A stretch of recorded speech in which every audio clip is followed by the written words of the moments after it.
2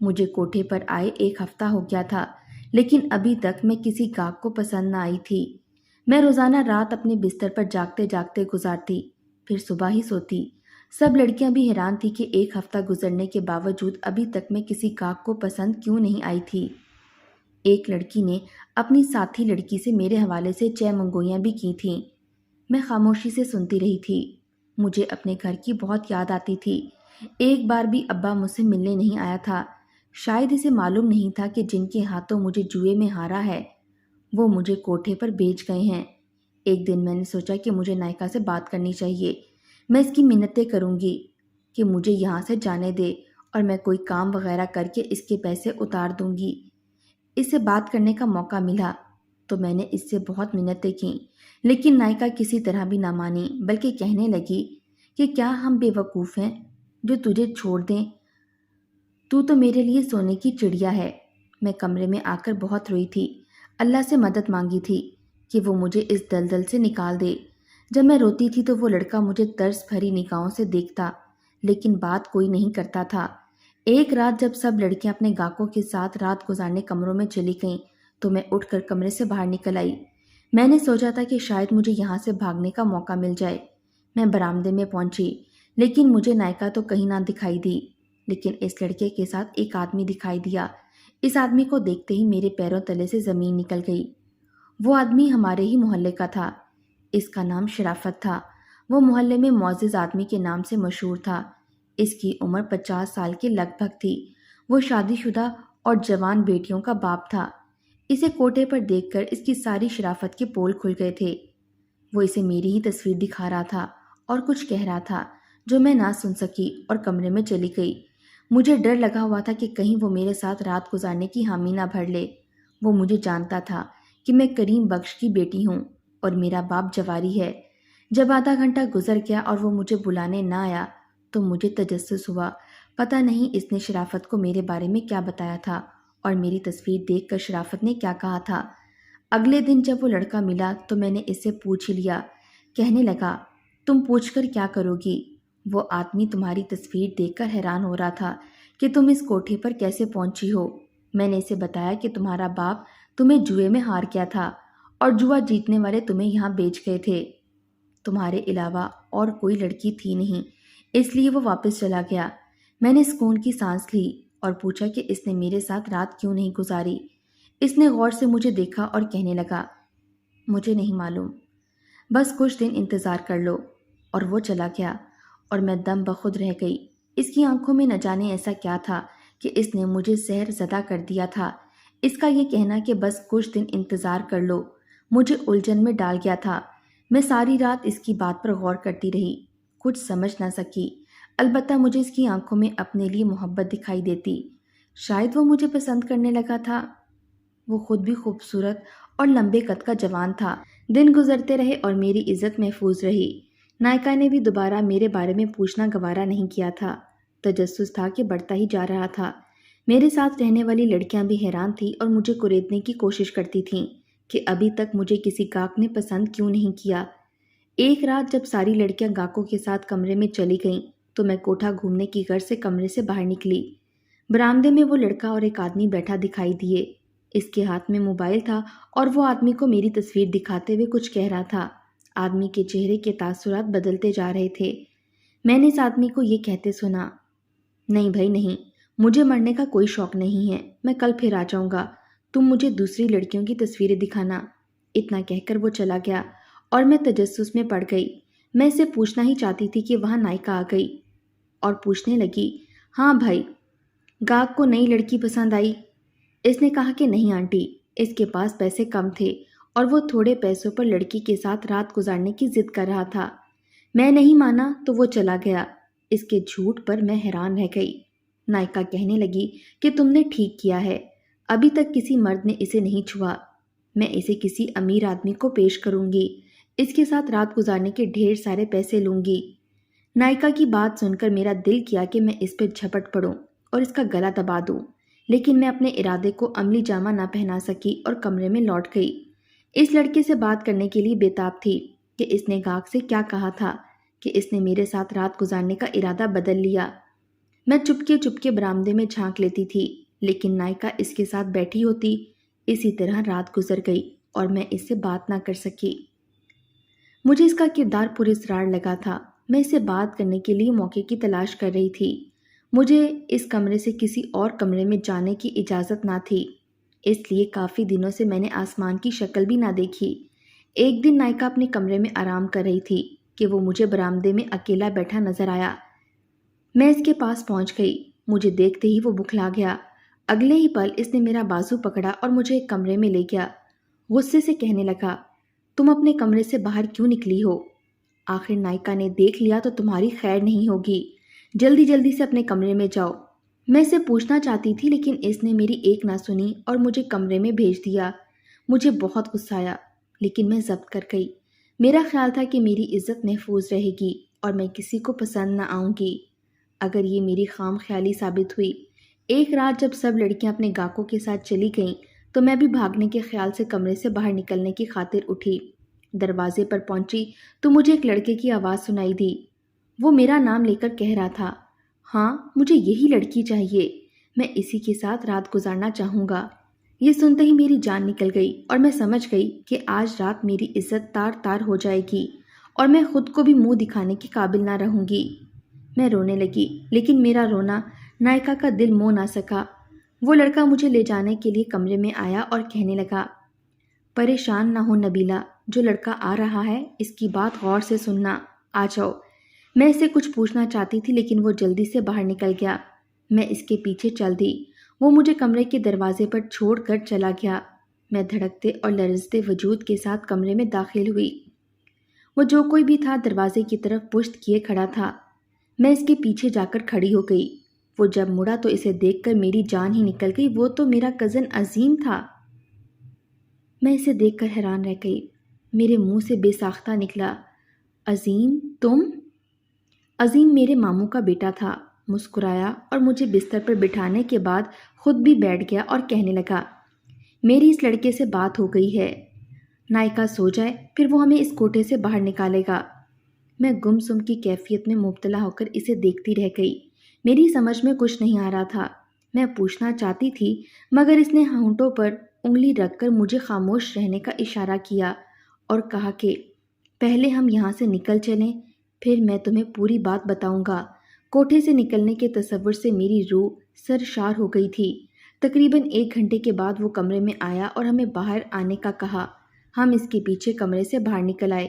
اس نے بتایا کہ نائکا سو گئی ہے، ایک گارڈ واش روم میں ہے اور دوسرے کو میں باتوں میں لگاتا ہوں۔ تم نبیلہ کو لے کر یہاں سے نکل جاؤ۔ ہم نے ایسا ہی کیا۔ گیٹ پر ایک گارڈ موجود تھا اور اس نے اسے باتوں میں لگایا اور میں عظیم کے ساتھ نکل گئی۔ وہ سیدھا مجھے اپنے دوست کے فلیٹ پر لے گیا۔ میں بہت خوش تھی۔ مجھے یوں لگ رہا تھا جیسے مجھے نئی آزادی ملی ہو۔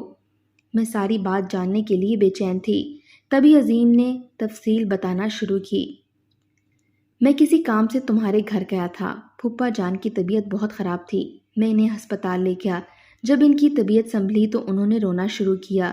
میرے اکسانے پر انہوں نے بتایا کہ وہ تمہیں جوئے میں ہار چکے ہیں اور دونوں لڑکوں نے تمہیں کوٹھے پر بھیج دیا ہے۔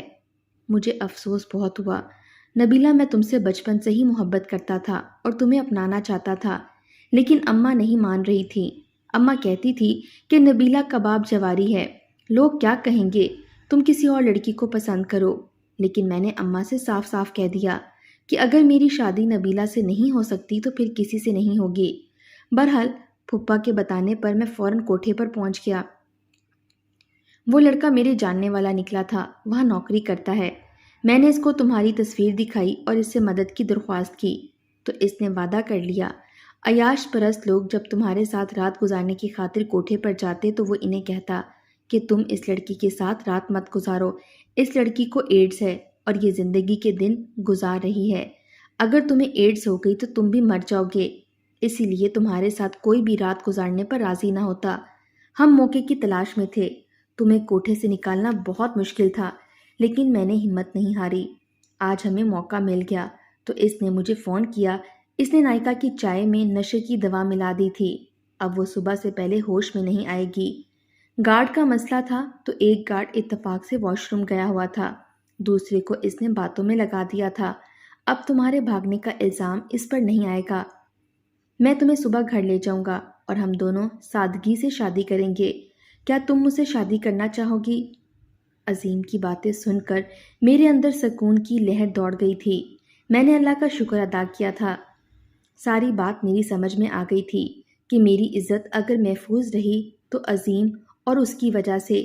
اس کا صلہ تو میں اس کو نہیں دے سکتی تھی، لیکن اس کا اجر اللہ پاک اسے ضرور دے گا۔ صبح ہوتے ہی میں عظیم کے ساتھ ماموں کے گھر پہنچ گئی اور عظیم نے سب کچھ اپنی ماں کو بتایا۔ میری ممانی بھی ہماری شادی پر راضی ہو گئی اور اسی شام ہی ہمارا سادگی سے نکاح ہو گیا۔ ہمارے نکاح میں میرے باپ نے بھی شرکت کی تھی۔ وہ بہت شرمندہ تھا اور بار بار مجھ سے معافیاں مانگ رہا تھا۔ آخر میں نے ابا کو معاف کر دیا اور عظیم کے سنگ زندگی گزارنے لگی۔